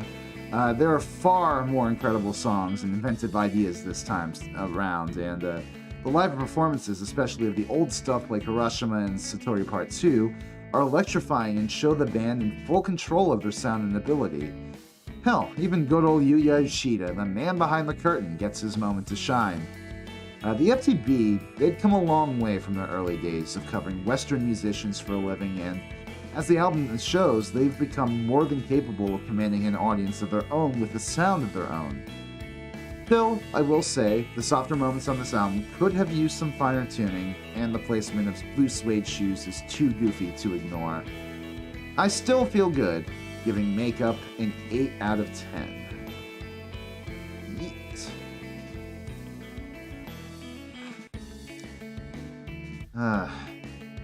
For as good as the band were, though, still with their live performances and songwriting, that meant little when they were outside of the Japanese mainstream, even if they'd been a successful touring act.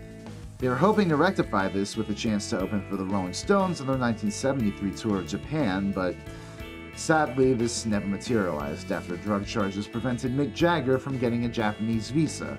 It's always about the visa troubles, isn't it, huh?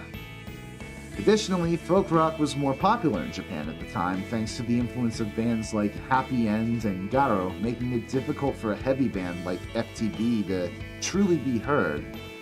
Finally, after 3 years of grind with little to show for it but an impressive touring resume, the exhausted band decided to call it quits and go their separate ways after a show in Kyoto's Maruyama Park in April of 1973. Now, over the next few decades, the band members would engage in various solo projects, which I think are important to explain in order to give context to what comes after here.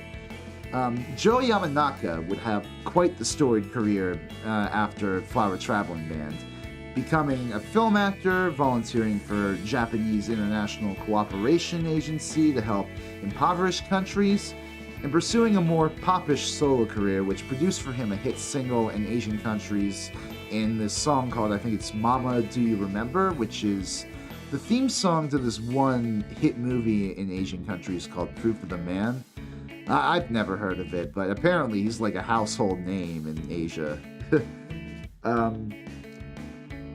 I should also mention now, Yamanaka is half black, since his dad was an American soldier with Caribbean ancestry, and this side of the Caribbean, along with his volunteer work, would bring him closer to the burgeoning genre of reggae in the late 1970s. And I mean, was friends with Bob Marley closer. Not just that, replaced Bob Marley in the Wailers after his death closer. What a fucking boss, am I right? Yuya Uchida, meanwhile, would work with Western rock acts like The Ventures and Frank Zappa in the mid-1970s, organize the World Rock Festival in 1975, pursue a film career himself, and even run unsuccessfully for governor of Tokyo in 1991. Hideki Ishima would get involved in a few projects through the years until money troubles sidelined him in 1990. It was in the 1990s, actually, that he made the interesting decision to abandon playing guitar for good and devote himself to the sitar. But as a way to still play electric guitar tones with it, he would invent the sitarla in 2000, which is pictured up here. That's not actually him holding it, though. Which is essentially a fusion between a sitar, as you can see here with the neck, and a solid body electric guitar, as you see here, with the bass.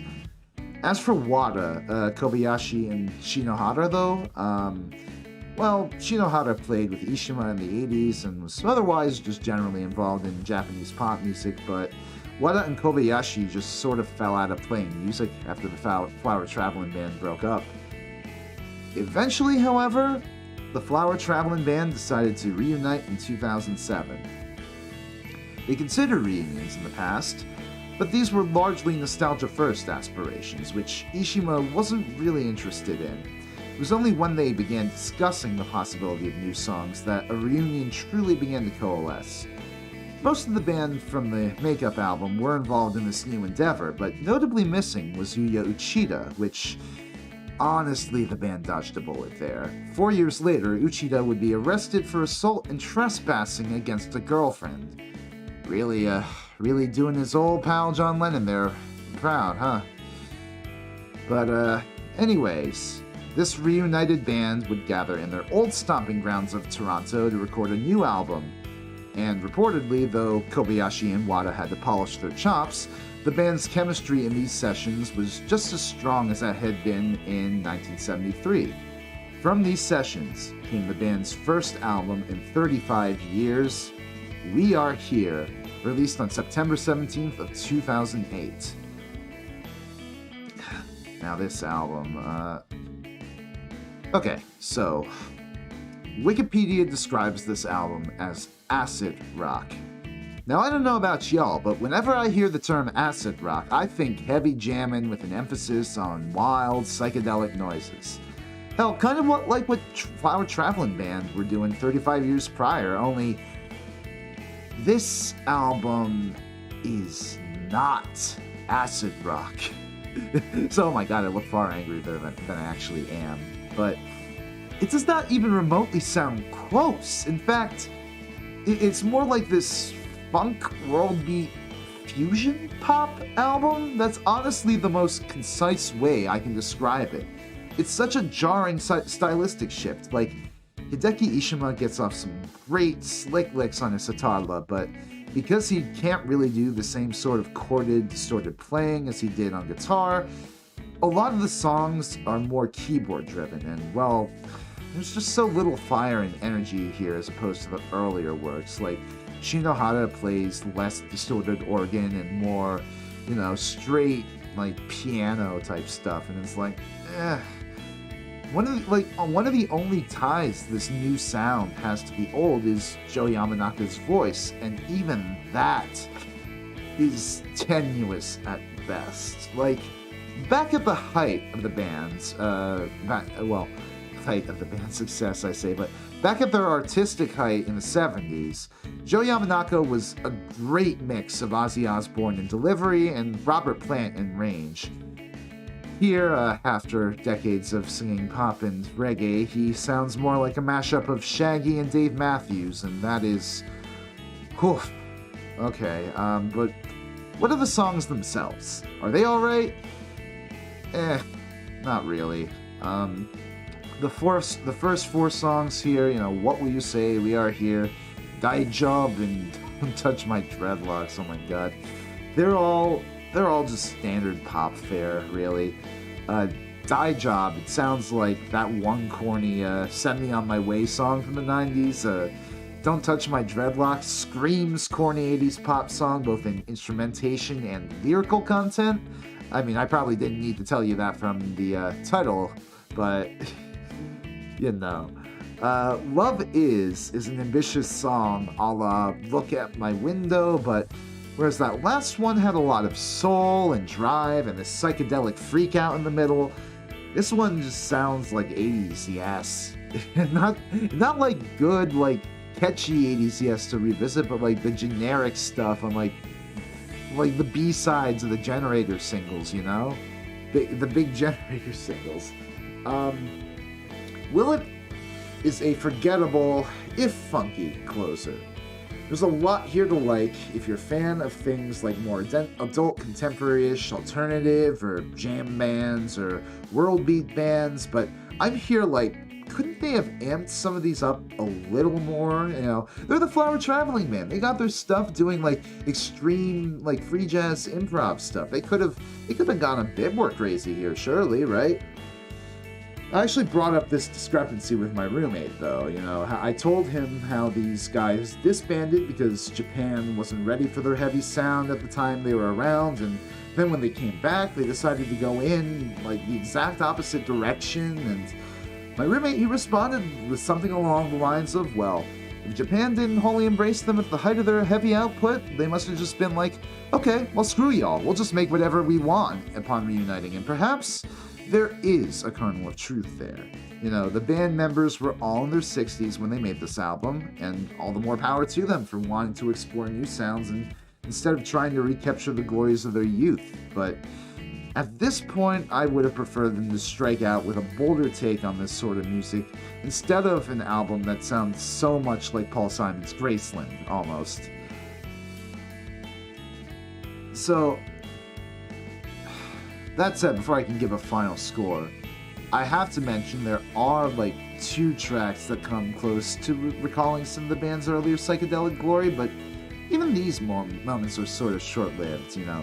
Over and Over is a more mellow take on a Shadows of Lost Days like ballad, and it works in that dramatic, soft, bluesy way, but it's screaming for that same sort of dramatic vocal Yamanaka delivered decades ago. Like, he doesn't really scream, and not that I'm expecting a 61-year-old man to screech like he could then, but he sounds comparatively tired here.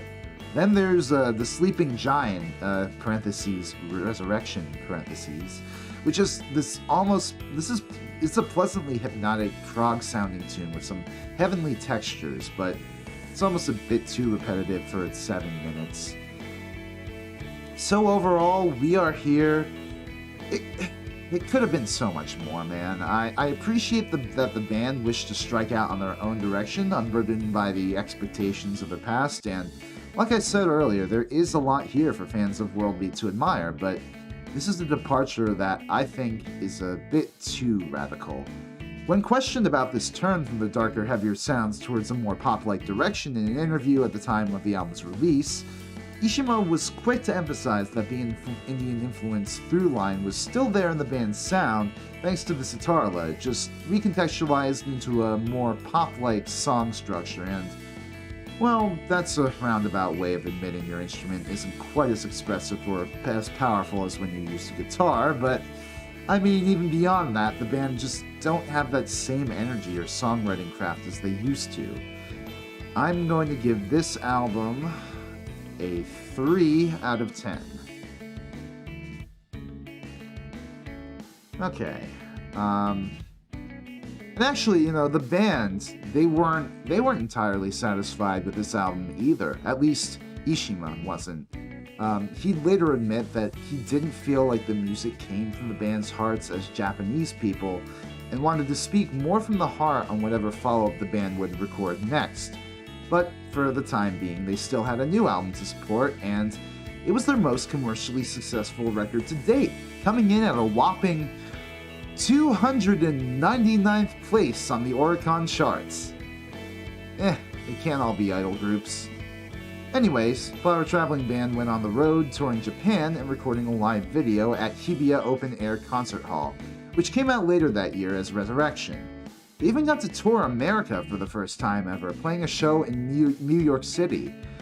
Unfortunately, things took a turn for the tragic in 2010 when Joe Yamanaka came down with lung cancer. The band put their touring on hold, hoping he would get better.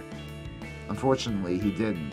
On October 7, 2011, Joe Yamanaka died at the age of 64, and with his death came the end of the Flower Travellin Band. It's awful because they were just getting started with their reunion. Had Yamanaka lived a little longer, perhaps we could have gotten some truly neat acid funk world beat stuff on par with our earlier work. But now, the band has finished traveling for good. It's a shame their commercial success was, like all these other bands, stymied by unfortunate circumstances and twists of fate. But what a legacy these guys had. They were the first Japanese metal band, and they laid the groundwork for bands like Bow Wow, Loudness, X-Japan, and so many other Japanese metal bands that I ought to cover on the channel at some point.